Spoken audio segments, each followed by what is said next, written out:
കൃപ കൂടാതെ പീഡിപ്പിച്ചിടുന്ന പ്രപഞ്ചത്തു കൃമിയായി പിറക്കുന്നു. ഈച്ച ചത്തൊരു പൂച്ചയായിടുന്നു. ഈശ്വരന്റെ വിലാസങ്ങളിങ്ങനെ.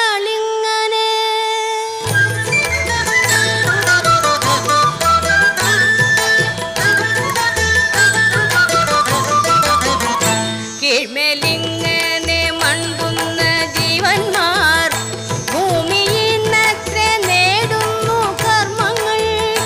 സീമയില്ലാതോളം പല കർമ്മങ്ങൾ ഭൂമിയിന്നത്ര നേടുന്നു ജീവന്മാർ. കൃഷ്ണ കൃഷ്ണ മുകുന്ദ ജനാർദ്ദന കൃഷ്ണ ഗോവിന്ദ നാരായണ ഹരേ അച്യുതാനന്ദ